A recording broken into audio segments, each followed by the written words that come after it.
We have finally arrived to the day of days, a Saturday during college football, technically still week 1. Week 0 is not a real thing, but that's neither here nor there. We appreciate you guys joining us. We got a great guest for you today. We're going to be doing this every Saturday with a new picker.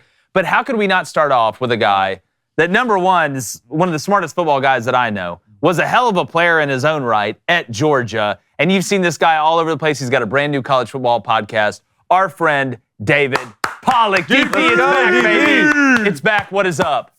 Appreciate you guys. Yeah, week 0.5, I guess, is upon us, right? Yes. And I'm awful at math, fractions, and decimals, so that's as far as I'll go. Obviously, David Cohn here, former Michigan quarterback, my brother, former Western State, Colorado wide receiver Blaine Crain. And yes, we're both wearing denim jackets.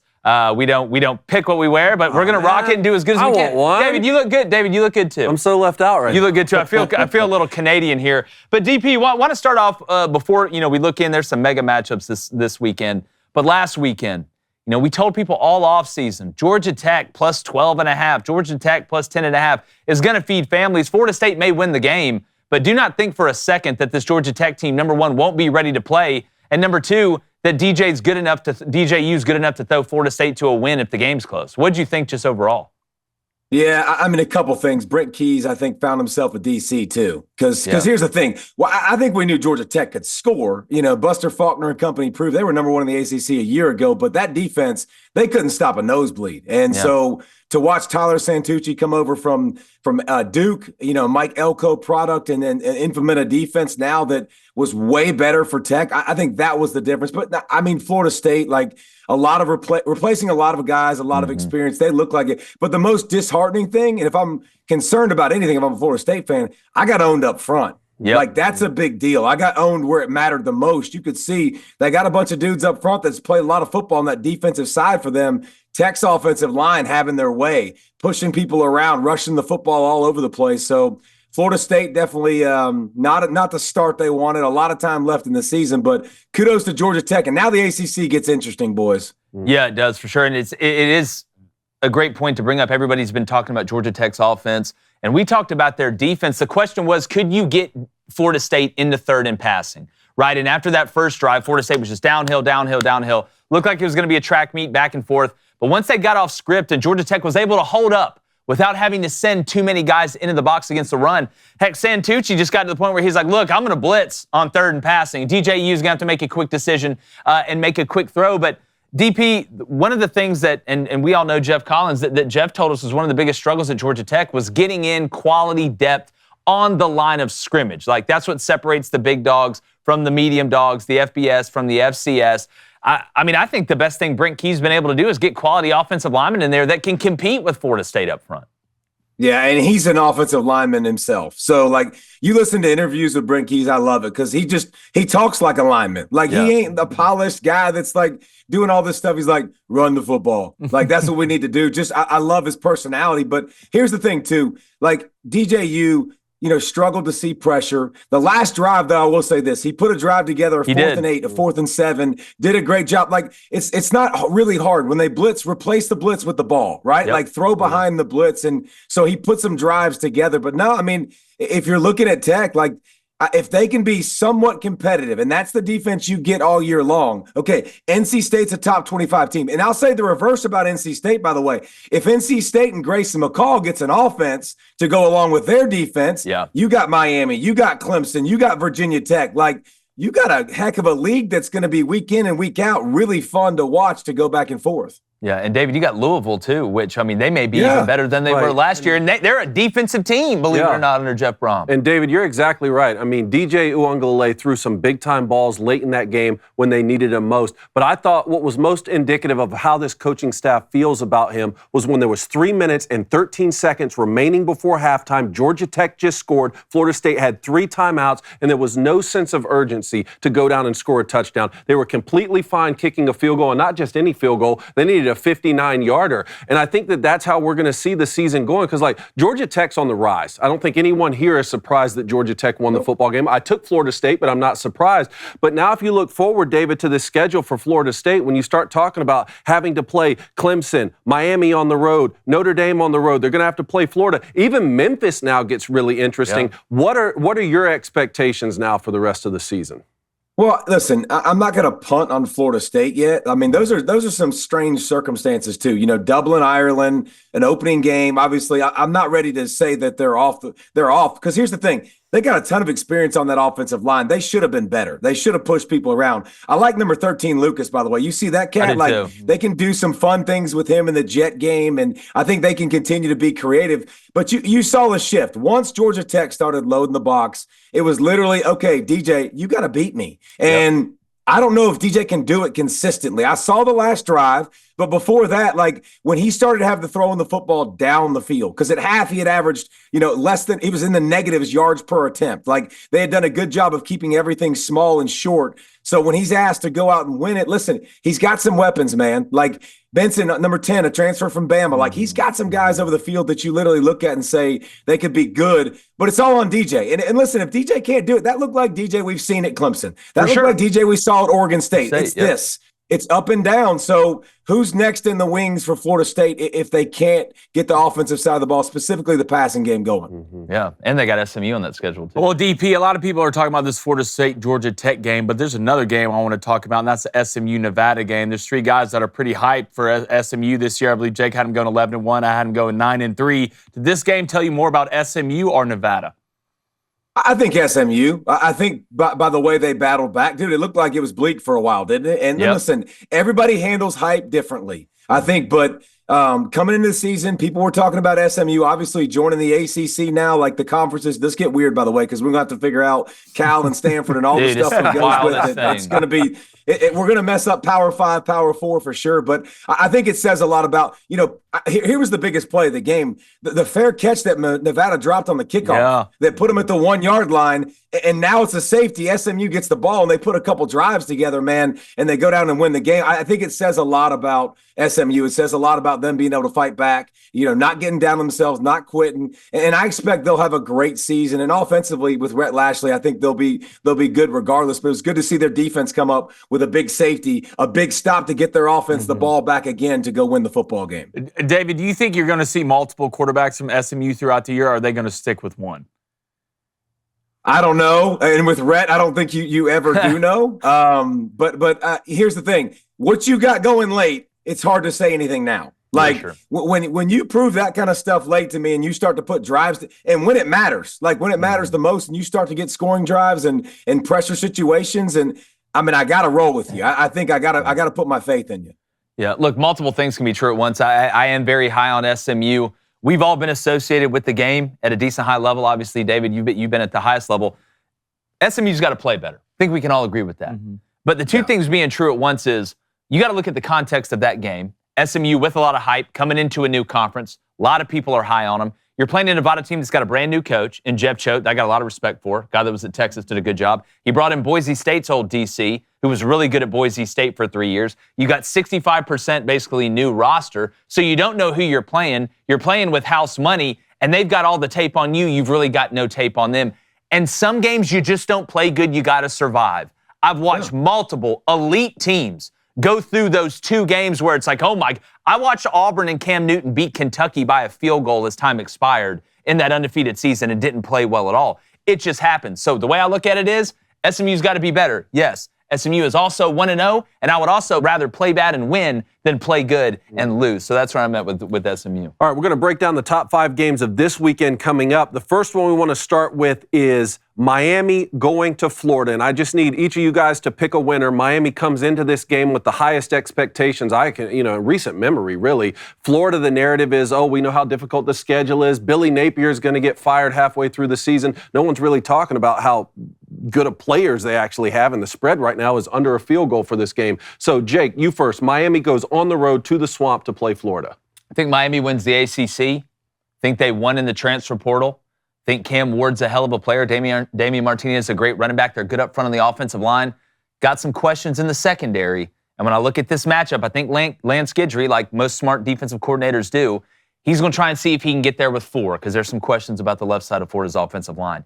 If he's not able to get there with 4 and Graham Mertz has time, I think Graham Mertz is going to have success. What scares me about Miami is if they're not able to get there with 4, even if they have an add-in, green dog, whatever you want to call it, rat, however you term it, at some point you're going to have to start bringing pressure. And Graham Mertz was one of the best in the country last year at doing what David was talking about earlier, throwing into the pressure, getting the ball out. I think Florida has the athletes, and it's weird I'm even having to question this, but I'm going to have to question LSU's defense, so I guess that's the world we live in. If Florida has athletes, you get out in space, I think they can be better than Miami with the Wilsons, some of the weapons that they have.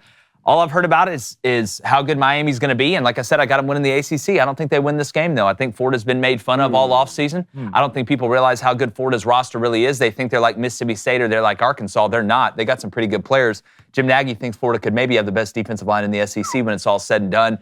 I think they've been pointed at and laughed at like the fat kid all offseason. They've been pissed off, and sometimes that can bring you together. I think we're going to go from G5 Billy to G6 Billy after this game. Give me Florida. All right, the first pick of the year. I think there's a reason you've been pointed at and laughed at for all this time, and I think you lose this game to Miami. I do think it's somewhat close, but I think you brought in Cam Ward for a reason, and Cam Ward will be the difference. I don't trust, other than Eugene Wilson, I don't trust Florida's skill position.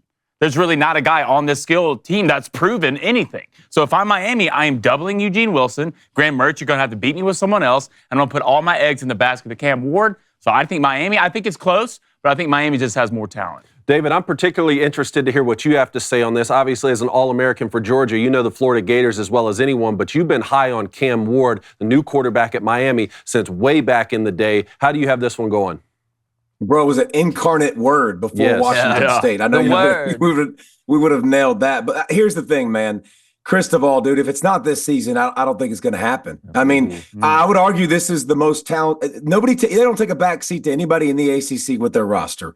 They went in the portal and got, great running back. They got a great quarterback. Like defensive line, they're going to be really, really solid. Offensive line, they're going to be really, really solid. Like it's got to be Miami. Like I think Miami's got to take care of business. The coaching staff has to put the players in the right spot. Last year, 3 losses. First of all, they were 4-0 to start the season. They go 3-6 from then on in. They lose a bunch of close games. But, guys, they were a nonprofit on the offensive side of the football. They gave the ball away like they were getting a tax write-off. I mean, 5 turnovers against Georgia Tech, 4 against NC State, 4 against North Carolina. Like, surely Cam Ward makes them that much better. And if their offense, I think, plays better with both sides of the line of scrimmage like they'll be, Miami should win this game, even though it's going to be Africa hot in the swamp at 3:30, for God's sakes. Man, I thought I might be the only one to take Miami this week. I am going to go with the Hurricanes. Never won the ACC. All those Miami teams we remember, those were Big East champion teams. It is now or never, just like what David said. And, you brought in Cam Ward for a reason. I'm so excited to see what Mario Cristobal is able to do when the roster can't be an excuse. And I'll tell you what I'm most interested to see is the post game. If Miami loses this game to Florida at the Swamp, which they could, do they completely collapse or do they keep their composure and recognize, hey, wait, we could still not only make the playoff, we could get a first-round bye. Well, that's the thing that worries me about some of these teams that load up on the transfer portal. You can go out and get really good players, but the reason football is the greatest sport of all time and it's the ultimate team sport is because, you're going to have to go through adversity, and it's a lot easier to be able to bounce back and not collapse when you've been with somebody for 3 or 4 years. You've gone through that. These guys, while they may have been together for a year or less than that, you haven't been able to really form that relationship that, hey, we took a bad loss. Let's come together. This is us. We're the same guys. Now as well, I ran for 175 yards and I had a really good game, whatever. That's why I kind of worry about it. I worry about it a little bit with Florida State, too, after this loss to Georgia Tech. That's why I thought what Mike Norvell did last year was so impressive. It was. Bringing in all these guys from different places and being able to put a team together. So. Yeah. All right, second game up here. West Virginia is going to host Penn State. That's always such a fun game. Now we get it week 1. Both bringing back quarterbacks. We get to see Drew Aller again this year. Garrett Green. What's your take on this one? Yeah, look, I'm you know me, I'm gonna go with my gut. I'm not trying to be contrarian here. I've talked all offseason about West Virginia, and it's funny, you go back and think some people have forgotten this. In the West Virginia-Penn State game last year, which Penn State dominated, they were the better team. West Virginia did go on to have a good year. Penn State scored a touchdown late when they could have taken a knee to cover the spread, and it's like a running joke. West Virginia players have kind of been hitting at that all week. I think that's something this past offseason that has kind of gilded them getting ready for game 1. I like the Penn State hire of bringing in Colin Nicky from Kansas. From Kansas. And he's a guy that if you look, the way that Kansas threw the ball down the field last year and the way they tried to progress down the field compared to what Penn State did is night and day. So we're going to find out about Drew Aller. I'm just glad we're going to be able to find out whether he's really that dude or he was a guy they were protecting for a reason. This game reminds me so much of Florida State, Georgia Tech. Like, there's so many similarities. West Virginia's got a running quarterback. They were really good running the ball last year. They bring back everybody on offense, basically, including that offensive line. The question in this game comes down to the same one that it came down to Georgia Tech and Florida State. Can the lesser team from a pundit standpoint, so Georgia Tech and now West Virginia, stop the run? I'm struggling to trust the interior of Penn State's offensive line right now. If you look at what they lost, and they weren't great last year running in between the tackles, you're going to Morgantown. I think West Virginia definitely covers. I think they're pissed off. I think Garrett Green, I think this game goes into overtime. I think Garrett Green scores a touchdown late. I think West Virginia pulls the upset. Woo, there we go. Yeah, give me 4. I'm not just going to pick all the underdogs. You're not the only one. Country Roads, take me home. Give me West Virginia and the Neil Brown. I believe. Look, I'm not on the Drew Aller train. It's basically he goes in the bathroom, looks in the mirror, and there's DJU. That's what it is. All right, so give me West Virginia. I love the quarterback they brought back. There's a physicality to him. Neil Brown, right now, after last year was on the hot seat, had a great year, dangerous. You're going up there where they burn couches and have 3 teeth, about 80% of them in the stands. Like, that's a problem. Trust me, I'm an Auburn fan. I go to Tuscaloosa every year. I see it. It's tough to win in those places. David, upset in Morgantown? Three teeth burning. Yeah. At Blaine Crain on Twitter. Yeah, you ain't lying. You just insulting people left and right. I like it. Listen, I am with you. The Drew Aller and DJU comparison kind of made me chuckle because it's like there's kind of some validity to that. But I'm going to give Colton Ecke the benefit of the doubt. I'm going to give a change in offense the benefit of the doubt. Here's the thing. We know Penn State's got a dynamic running back duo. We know they're going to run the football. Like that's one thing that West Virginia's going to have to prove they can stop over and over again. You know what's crazy? Aside from Michigan and Ohio State, which were the best 2 games of Penn State's, on their schedule last year, they were a top 20 offense regardless last year, which is kind of crazy to think about. But it's because of those backs. It's because of the run game. And here's one thing I can depend on with Penn State every year: defense. Yep. Every year, their defense, they get dudes and they put guys in the league, and you're like, all right, where'd that Micah Parsons guy come from? Where did Chop Robinson come from? Like, they put guys in the NFL on that defensive line. They're always athletic up front on defense, and I think that will overwhelm West Virginia, and I think Penn State takes care of business. It feels like Penn State's inability to beat the best of the best teams in the country has sort of made people forget that they really have been really good at beating the teams that they are supposed to. And they're kind of in a similar situation now with no divisions in the Big Ten that Ole Miss kind of finds themselves in with no divisions in the SEC. I'm going to take Penn State in this game. All right, next one up here. This is a Sunday night game, which we're going to be live streaming. This is LSU USC neutral site in Las Vegas. Spider-Man GIF game.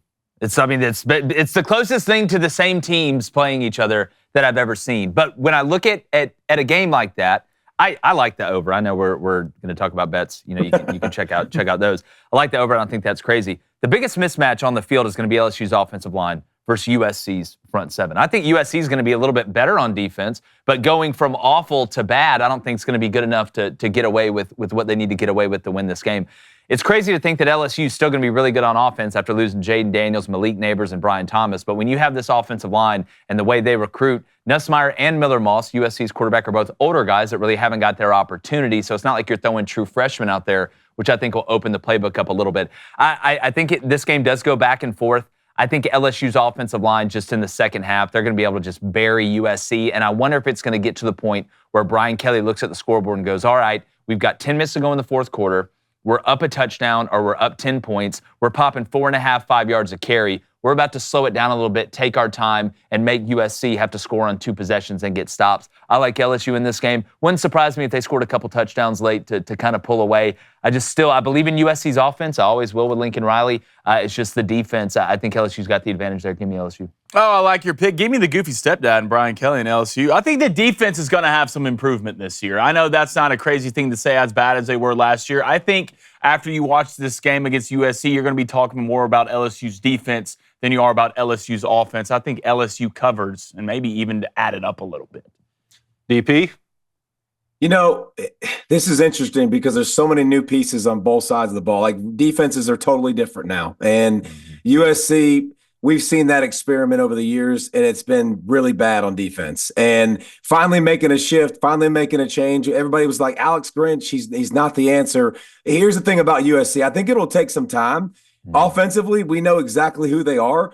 I don't trust. First of all, I don't trust LSU's defense either. I mean, they've got a lot of question marks in the secondary. Again, they got question marks at defensive line, guys. Like in the interior that I'm really curious about. But I'm not worried about USC's power run game. I think LSU's speed defensively is still going to be there. That's where I think they'll be okay, and I think they'll be able to match up with USC. I do think it'll be a really good game. I would not be surprised if USC won. I think it will be high scoring because I don't trust either defense yet. They got a lot to prove this season with new systems, new players. But I do think I trust LSU more, even though.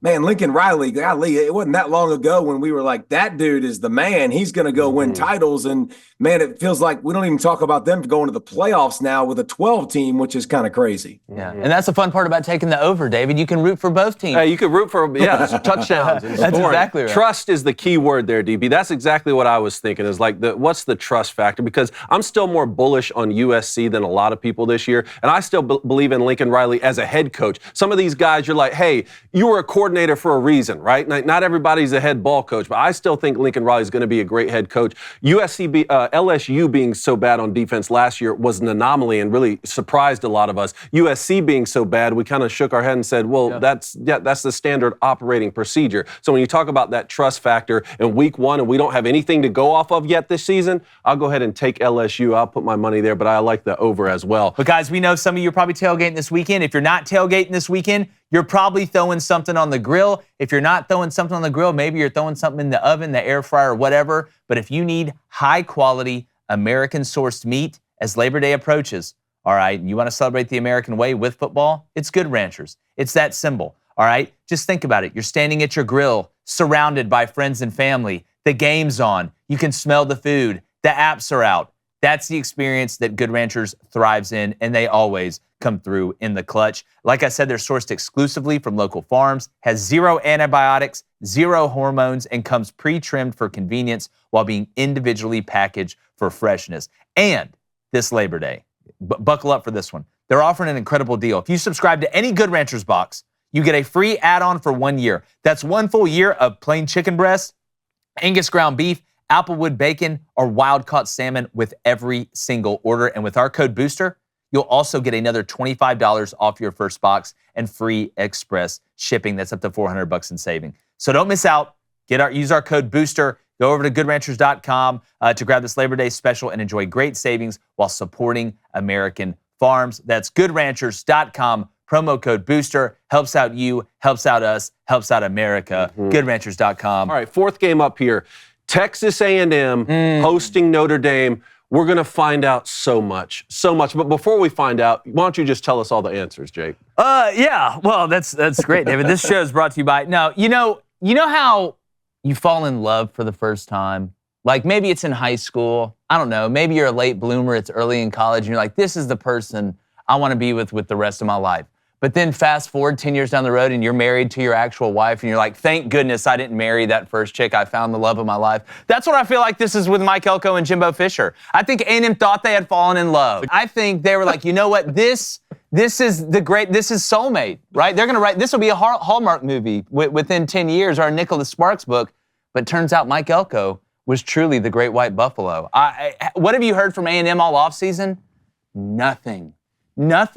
No drama, no coach beef, no guys getting arrested left and right. You know what Texas A&M's been doing? Blocking, tackling, working on fundamentals, going to study hall, doing the right things, helping old ladies cross the street, passing out Bibles, all type of stuff like that. I like Notre Dame. I like Marcus Freeman. I think they're going to. I think this is an inverse-built Notre Dame team on offense. Typically, I like the offensive line that Notre Dame has. That's their strength. They lose Blake Fisher. They lose Joe Alt. Then they both their tackles in the NFL. Then their phenom left tackle, Charles Jaggers, that tears his pec during fall camp. I think A&M is hell on wheels up front. I think you got 2 defensive coaches, conservative play calling, lots of punts, field goals. I like the under. I like a close game, but I like A&M to win. I like your pick. A lot of people won't talk about Connor Wegman because he got hurt last year, but what he was doing before he got hurt was absolutely remarkable. I love you brought in Riley Leonard. You're going to need a quarterback who can run if you're going against this front 7 against Texas A&M. I think Texas A&M will be the more physical team. I trust their secondary a little bit more, and I think Connor Wegman outshines Riley Leonard in this game. DP?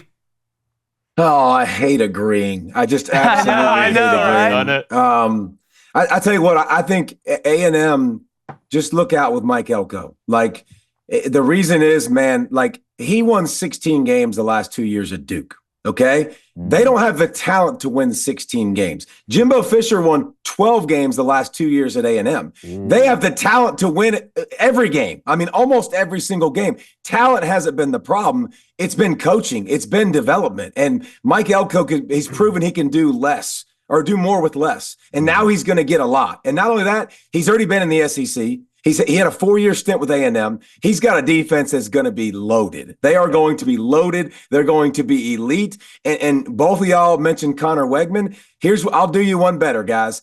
Not only is Connor Wegman going to do this and shoot up the charts when it comes to, a guy that everybody trusts and respects, he'll be a guy that we're talking about that might be the first quarterback taken in the draft next year. That's how good. When you watch Connor Wegman and you study him, he has elite skill set to begin with.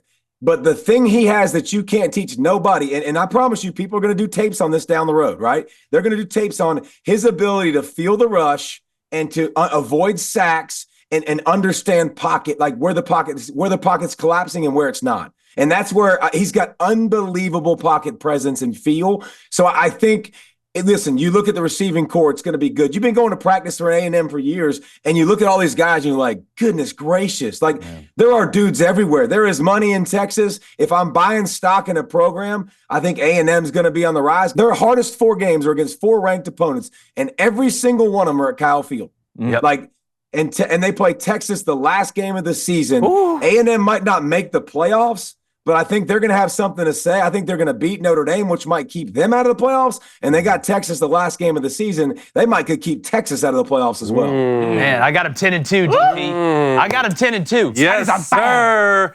Go ahead and give me the Notre Dame Fighting Irish. Get out. On the road, in College Station.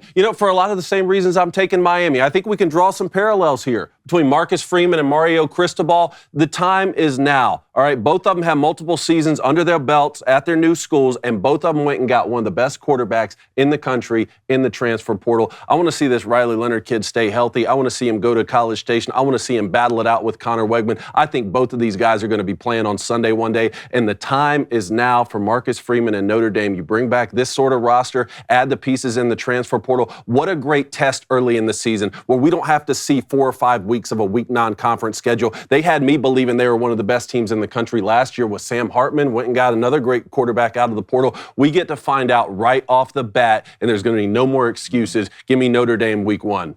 Go ahead, And one other thing with Notre Dame, guys, Mike Denbrock, their new OC from LSU, coached Jaden Daniels a year ago. The dude is legit. So, if you can use Riley, you've already seen Riley do a great job at Duke, running around, being an athlete. In this system with a new OC, I think they upgraded massively. I think they got one of the best 1-2 punches with Al Groh and Denbrock now at the OC in Notre Dame. So I think Notre Dame is going to be good as well. All right, last one up here. David Pollack's alma mater, Kirby Smart and the Georgia Bulldogs, 2-time national champion, taking on Dabo Swinney, the Clemson Tigers, also 2 national championships. This is the Aflac kickoff game this year. You're big on Georgia, right? Yeah, I am. I think they're going to be pretty good. Here's the thing with Clemson. Clemson, to me, is a one-trick pony, and it's a hell of a trick. They're really good on defense. They got some young guys in that front 7 that are absolute studs. The problem is, like we've been saying all week, I don't think they can score on Georgia. I've heard about how, this Georgia defensive line, they're not going to be what we've seen in the past. They don't really have a Jordan Davis or a Jalen Carter. And that may be true that they don't have a Jordan Davis or a Jalen Carter. And it may be true that they may not be as good as some of these past couple of defensive lines. But I'm going to tell you something. There's not a lot of teams that would turn down the type talent that Georgia's got in that front 7. They got a linebacker in the middle, the CJ kid I think's a stud. I look at Clemson. I don't trust the skill position on the outside. I don't think they're going to be balanced on offense. I don't think the offensive line is all that in a bag of potato chips. I think Matt Luke can get them playing at their best, but I don't think their best is good enough to be able to consistently go down and score against Georgia. Even when they get into the red zone and the field shrinks, I think they're going to have to kick field goals, not score touchdowns. I like Georgia, and I like Georgia big in this game because Clemson can't score. That's what I think. I think this game will basically be a Saw movie, and Kirby's going to be riding around on a little tricycle after it's done. I think this will be an ass-kicking of a lifetime. Trust me, as a guy who bet Oregon week 1 last year, I'll never make that mistake again. You look at, just compare the rosters. Other than Barrett Carter, where do you feel good about if you're Clemson? No. Peter Woods is good. He's a sophomore. He's going to be a good talent. But you're going up against the NFL offensive line. Carson Beck, who's probably going to be the number 1 pick coming out of the draft. You have Lovett. Oh, no, you lost Brock Bowers. Oh, here's Oscar Delp. You have plenty of pieces to go win there. I just don't see. I think Cade Klubnik's going to have a good year. I like their new running back. Their offensive line's okay, but they're young. I just think Georgia absolutely kicks their ass for 4 quarters. David Pollack, Clemson? No, I'm not on Clemson either. Listen, I'm gonna give you a scenario that Clemson can be in the game, and Dabo's got to be willing to do this. Cade Klubnik's gonna have to run the football 10+ times. When you watch Georgia Tech last year, you saw great job. Like, they can move the football. You need that mobile quarterback. You need a guy that can add that element to it. Are they willing to run him? Because you're right. We haven't seen the weapons on the outside for Clemson. Maffa is a big Maffa at running back. That's a big Maffa. He's 230 pounds. He'll run downhill. He'll be physical. But the offensive line for Clemson, Matt Luke, year 1, is he ready? Does he have the guys to push around those guys up front, man? I think it's a tall task. I really do. I think Georgia's clearly better. But Dabo's had a lot of time, and I think he's been preaching the message and hammering home to these guys. Listen, all this transfer portal talk, all they're doing is telling me that I should get rid of you. Like, you need to take more transfers, which means you're not good enough. And beating that in the guys' heads, like, they want me to take more transfers because you're not good enough. You can't get it done. And playing that underdog role, I think Clemson plays that role better than just about anybody else. And opening game 2 years ago, when Georgia was a supremely talented team, it was a really good football game until late in the game. So Clemson find a way to hang around, but Georgia's physical will definitely be exerted. Man, I want to take Clemson so badly, mostly because the Aflac kickoff game deserves to be a toss-up, right? I hate this idea that when these two programs face off in week 1, the best Clemson can hope for is to cover the spread or to barely lose. But Kirby Smart goes about his business in such a holistic way that the only phrase I can think of is he leaves no doubt. It's not just the excellence in-game coaching. It's not just the recruiting. It's not just the roster management. It's the entire package. And obviously, he coached under Nick Saban. He learned from Nick Saban, and now he's implementing that, and he is the top dog in the country. And I think he's got Georgia rolling, ready to possibly win 3 out of 4 national championships. So I'm going to take Georgia, but I am hoping for a close ball game. Well, it takes a lot for me to feel bad for the starting quarterback at a place like Clemson. But if you really think about the context of what Cade Klubnik has had to go through, so you get Deshaun Watson, you get Trevor Lawrence, right? DJU's supposed to be the next big-time guy up after that. It doesn't work out because here comes Cade Klubnik. Cade Klubnik's going to be the superstar. And so he gets compared to Trevor and Deshaun, which is somewhat unfair, even though, you are supposed to be the next in line. But then they're like, oh, Cade Klubnik's not any good compared to Trevor and Deshaun. Well, Trevor and Deshaun were dogs, but look who they had on that Clemson weapons. Offense. Oh, God. Go back and I don't think people realize until they read that roster, like, oh my God, it's everywhere. So is Cade Klubnik an elite player? We don't know that yet. He made some bad decisions last year. I thought Garrett Riley's play calling in the red zone was really bad, especially at the beginning part of last year. But without the weapons and being compared to those guys, I almost feel bad for him because it's almost like a lose-lose. Yeah. And Klubnik's, hey, by the way, Klubnik's fatal flaw, if you watch him in the football games, that if this doesn't get better, they got no shot. He's just one of those guys that he's antsy and he wants to leave the pocket and he leaves it way too fast. Like, I could pull up example after example of, like, dude, just hang in the pocket. Like, just stay in there and wait for the next option. Like, zone, sometimes you got to wait for him to go through one through player, one hole, and then get to the next hole. And he's so antsy and he wants to go so fast with tempo and stuff. And I think he speeds himself up a little bit too much. But Aeneas Williams on the outside, number 0, all-world recruit, got to be good. Brenningstool, number 9 at tight end. He's gotta nice. be great. 6'6", huge target. Like, you're right. Those guys need to come alive and be elite for this offense to have a chance. Yeah. I think we see him being sped up in his ball handling, too. Go back and watch the Duke game. I mean, the dude got the ball during the zone read, and you'd have thought they were invading the beaches of Normandy the way he was looking around. If you're already seeing ghosts and you haven't played Georgia yet, good luck. Yeah. But DP, first off, thanks for joining us again, man. I know you're super busy. Tell everybody where they can find the new show, dude. We're obviously going to be super locked into it. If you like this show, you're gonna love that show. And again, man, thanks for joining us. It's always good. It's always good to talk to you, but especially during this time of year.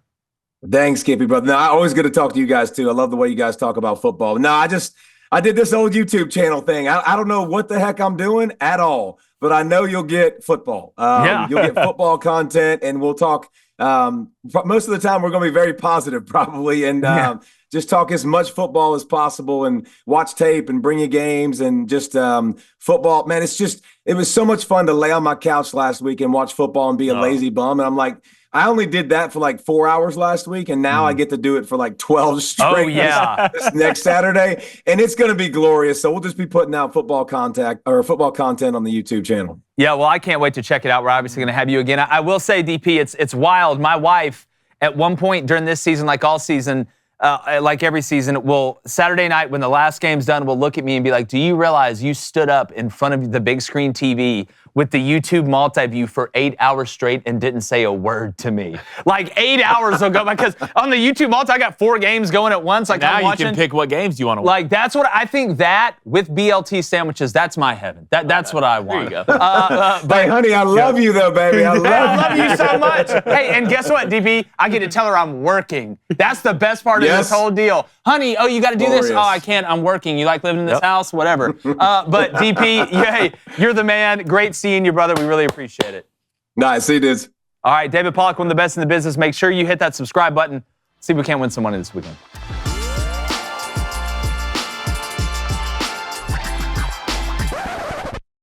Republicans are Nazis. You cannot separate yourselves from the bad white people. Growing up, I never thought much about race. It never really seemed to matter that much, at least not to me. Am I racist? I would really appreciate it if you left. I'm trying to learn. I'm on this journey. If I'm going to sort this out, I need to go deeper undercover. They gon' say I'm racist. Joining us now is Matt, certified DEI expert. Here's my certification. And what you're doing is you're stretching out of your whiteness. This is more for you in this field. Is America inherently racist? The word inherent is challenging there. I want to rename the George Washington Monument to the George Floyd Monument. America is racist to its bones. So inherently. Yeah, this country is a piece of White. Folks, White. trash, white supremacy, white woman, white boy. Is there a black person around? This black person right here, does he not They gon' exist? say I'm racist. Hi, Robin. Hi, what's your name? I'm Matt. It's had to ask who you are because you have to be careful. Never be too careful. They gon' say you racist. Buy your tickets now. In theaters September 13th. Rated PG-13.